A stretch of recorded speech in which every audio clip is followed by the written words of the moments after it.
Today guys, I'm going to teach you how to shoot a basketball. Now of course it's up to preference, but I'm going to teach you the essentials and basics. Now the one thing that we need of course is a basketball. Now let's go outside. Whoa, what happened to me? Now the first and most important step in improving your shot is to make sure that your form is correct. Now you want to have a solid base with your legs about shoulder width apart. Now as I've said before, it is all about preference. So if you feel more comfortable with your legs a little closer or wider, that's good too. But you don't want your legs too far apart or too close together, as this will mess up your shot and your balance when you come down from a jump shot. So let me show you. Look, as you can see, I have my legs about shoulder width apart, which is good, as well as a little wider, and then a little closer. But you do not want your legs to be too far apart or too close together. Now, a good technique to find out how far apart your legs should be is to just simply jump up and then back down. However you land is how far apart your legs should be. Now let me show you. So this is how I and most people regularly jump and land. People do not typically jump and land like this.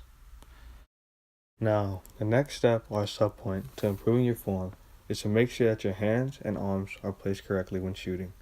When shooting, make sure your shooting hand, which is most likely your dominant hand, makes the form of a C with your arm.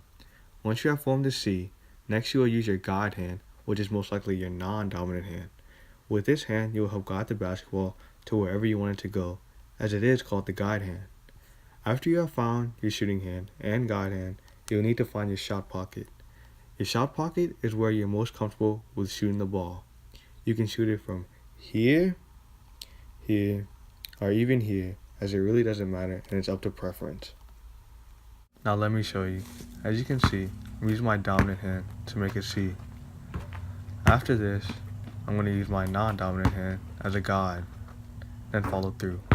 This gets me into my next step, which is how you release the ball. When you shoot the basketball, you want it to be smooth and all in one motion. So whenever you release the ball, you want to have a good follow through. What I mean by good follow through is that whenever you shoot the ball, you want it to look like one motion and think of it as your hands and arm going through the basketball as if you have not released it yet. Now let me show you.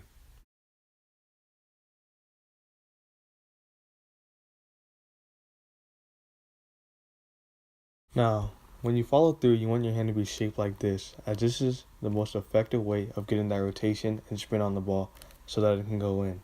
A common analogy that is often said by many is that your follow through should look like you have your hands in a cookie jar, as you can see here. Another factor that goes into releasing the ball is which finger you release with, which is entirely up to you, and you should experiment with that to see what is best for you. Let me show you what I mean.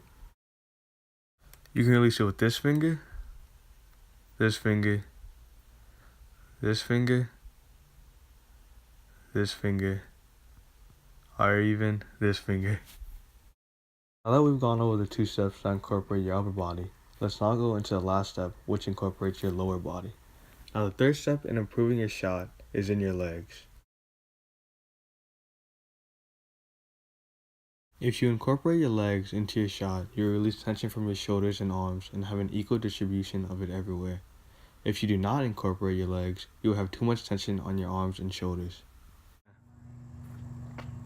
Oh! My shoulders. Whenever you see someone shoot a basketball, you see them generally go down a little into the same position, because this is where you can generate that force in your legs and transition it into your jump shot for a smooth shot. This is one of the main reasons as to why you need to use your legs whenever shooting a basketball. The force and power that your legs generate for your jump shot will help you tremendously, especially if you're weak. Now let me show you what a good jump shot looks like. Whoa, I'm back.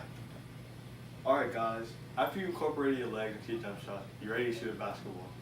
Now the first step that I taught you yesterday to shoot a basketball is 1, your form has to be correct.